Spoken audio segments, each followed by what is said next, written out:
औज़ुबिल्लाहि मिनश्शैतानिर्रजीम बिस्मिल्लाहिर्रहमानिर्रहीम अस्सलामु अलैकुम वरहमतुल्लाहि वबरकातुहू।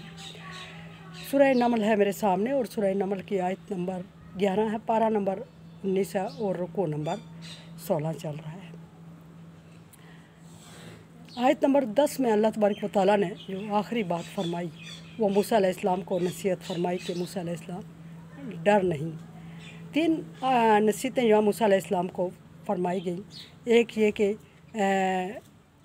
मूसा तो डर नहीं, और दूसरा ये कि अल्लाह तबारक व तआला डरने वालों को पसंद नहीं फरमाता। दो नसीहतें हैं। आयत नंबर 11 में फरमाया कि डरते वही हैं। अब जो स्टेटस अल्लाह तबारक व तआला ने मूसा अलैहिस्सलाम को दिया वो नबूवत का था, रसालत का था, और अल्लाह तबारक व तआला ने मूसा अलैहिस्सलाम को उस स्टेटस को पूरा करने के लिए, उस पर पूरा उतरने के लिए हिकमतें सिखा दी। जब अल्लाह तबारक व तआला ने हिकमत सिखाई मूसा अलैहिस्सलाम को, तो ये हिकमतें सिखाने के बाद फिर फरमाया कि डरने वालों का क्या फरमाया अल्लाह तबारक व तआला ने, ज़ालम फरमाया।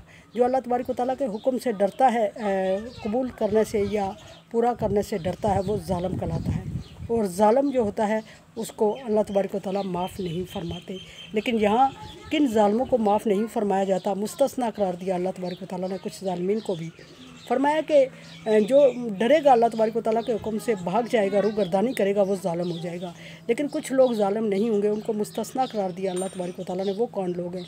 फरमाया कि इल्ला मन ज़लमा, वो लोग जुल्म का शिकार नहीं होंगे। जुल्म के बदले में, बुराई के बदले में उनको सज़ा नहीं दी जाएगी। जो लोग डरने के बाद, नाफरमानी करने के बाद वो अल्लाह तबारक व तआला की तरफ तो रुजू करते हैं। और रुजू करने का एक तरीका बताया अल्लाह तबारक व तआला ने। रुजू करने का फरमाया कि जिस शख्स से बुराई हो जाए, बुराई सरजद हो जाए, गुनाह सरजद हो जाए, उनको भी अल्लाह तबारक व तआला माफ़ फरमाते हैं। लेकिन वो एक ख़ास तरीक़ाकार, फिर इसमें भी हिकमत ज़िक्र हो गई। तो वो ख़ास हिकमत होती है जिस हिकमत के तहत अल्लाह तबारक व तआला ज़ालिम को, जाबिर को, गुनाहगार को और हर किस्म के नाफरमानी करने वाले को, कुफ़र को, इवन के कुफ़र और शिर्क को भी अल्लाह तबारक व तआला एक हिकमत के तहत माफ़ फरमा देते हैं। वो कौन सी हिकमत है? वो है कि या तौबा तो है। ये तौबा को मैंने बारहा ज़िक्र फरमाया, अर्ज़ की कि जुल्म करने के बाद, कुफ़र और शिर्क करने के बाद किसी शख्स की सज़ा बाकी नहीं रहती जब वो तौबा कर लेता है। और तौबा की मैंने 3 दर्जे बयान अर्ज़ किए। नंबर 1 बारहा अर्ज़ किए, अभी नहीं, ये कि नंबर 1 ये कि वो तौबा करे, शर्मिंदा हो, अपने किए पे नादम हो। नंबर 2 आइंदा ना करने का अहद करे। और नंबर 3 ये कि तौबा करे। लेकिन ये शर्मिंदा हो, आइंदा ना करने का अहद करे और तौबा करे, ये उस शख्स के लिए है जो वापस उस काम में ना जाए, उस काम को छोड़ दे, किनारा कशी कर दे। और फिर ये कि ये उस शख्स के लिए है जिसका कबीरा गुनाह सरजद हुए और जिन गुनाहों का ताल्लुक़ अल्लाह तबारक व तआला से रिलेटेड हो। और जो गुनाह और ज़्यादती और जुल्म किसी बंदे के साथ रिलेटेड हो, ऐसे गुनाह, ज़्यादती और जुल्म जो किसी बंदे की ज़ात को नुकसान पहुँचाए, वो तब तक माफ़ नहीं होते जब तक इन्हीं 3 शराइत को दोबारा रिपीट नहीं किया जाता। यही 3 शराइत एक दफ़ा बंदे के सामने माजरत करने में सामना करना पड़ता है, इन्हीं 3 शराइत का, यानी बंदे के सामने शर्मिंदा और नादम हो जिसकी आपने हक तलफ़ी की है। बंदे के सामने शर्मिंदा और नादम होने के बाद आइंदा अहद करे कि ये काम नहीं करेगा, और फिर उस बंदे से माजरत करे। और फिर ये 3 काम करने के बाद यही 3 काम अल्लाह तबारक व तआला के सामने रिवाइज़ करे, तौबा करे अल्लाह तबारक व तआला के सामने, और अहद करे आइंदा नहीं करेगा, शर्मिंदा और नादम हो, फिर ये माफ़ होते। ये कबीरा, याद रहे कि ये कबीरा गुनाहों की बख्शिश की शराइत है। सगीरा गुनाहों की बख्शिश की ये शराइत नहीं है। और सगीरा गुनाह चलते फिरते, उठते बैठते, तौबा इस्तग़फ़ार करते, छोटे मोटे अमल करते, इवन के बंदे को पता भी नहीं चलता कि वो माफ़ हो जाते हैं उसके। लेकिन शर्त सिर्फ़ एक होती है उसमें सगीरा गुनाहों की कि किए पे शर्मिंदा और आइंदा ना करने का अहद करे। और यहाँ फरमाया अल्लाह तबारक व तआला ने एक हिकमत ज़िक्र फरमाई आयत में। ये जो चीज़ें मैंने अर्ज़ की, ये गुज़श्ता आयात में मैंने बारहा अर्ज़ की हैं।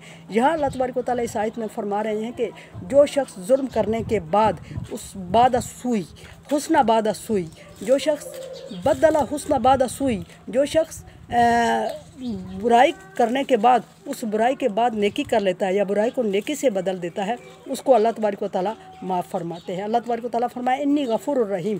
फिर जो गुनाह सरजद हो जाए, बुराई सरजद हो जाए, और कोई ऐसा काम जो अल्लाह तबारक व तआला का नापसंदीदा हो, जुल्म सरजद हो जाए, उसके बाद अगर इंसान उस काम से तौबा करने के बाद, उसके बाद اس کام کو مٹانے کے لیے کفارہ ادا کر لیتا ہے. یہاں کفارہ مراد حسنہ، ہر برائی کو نیکی سے بدل دیتا ہے تو اس کو اللہ تبارک و تعالیٰ معاف فرما دیتے ہیں. یاد رہے کہ حسنہ کا مطلب چھوٹے موٹے صدقہ خیرات، چھوٹی موٹی اچھی باتیں، چھوٹی موٹی تسبیحات سے لے کے بڑے بڑے اللہ تبارک و تعالیٰ کے ہاں جو بخشش کے ذرائع بتائے گئے وہ بھی اس میں شامل ہیں. کوئی شخص جس قدر برائی کرے گا اسی قدر اس کو گناہ ملے گا، اس کو مٹانے کے لیے اسی قدر اس کو نیکی کرنا پڑے گی. ایون کہ اگر میں عرض کر رہی ہوں کہ صغیرہ گناہ اس سے سرزد ہو جاتا ہے تو پھر صغیرہ گناہ کے بعد شرمندہ ہو، اور چھوٹے موٹے اس سے جب برائی چھوڑ دیتا ہے، چھوٹی موٹی نیکیاں کرتا رہتا ہے، خود بخود اس کے گناہ معاف ہوتے جاتے ہیں. اس کے لیے خاص نیکی کی یا خاص اس کی نیت کی ضرورت نہیں ہوتی ہے. لیکن جب کبیرہ گناہ سرزد ہوتے ہیں یا بڑی برائی کوئی سرزد ہوتی ہے اس کے لیے نیت بھی کرنا پڑتی ہے، اور خاص قسم کی نیکیوں کا بھی اللہ تبارک و تعالیٰ نے ایک تعین کیا ہوا ہے کہ اس طرح کے گناہوں کو برائی میں ملوث ہونے کے بعد اس طرح کی اچھائیاں کریں تو برائیاں مٹ جایا کرتی ہیں. تو اللہ تبارک و تعالیٰ کی رحمت سے کبھی بھی مایوس نہیں ہونا ہوتا. اللہ تبارک و تعالیٰ نے ساتھ ہی فرما دیا کہ میں بخشنے والا اور رحم کرنے والا، یعنی کسی صورت میں انسان کو مایوس نہیں فرمایا اللہ تبارک و تعالیٰ نے. لیکن کس انسان کو؟ آمنہ، ایمان لانے والے کو، عامل الصالحہ، اور اس کے بعد نیکی کرنے والے کو.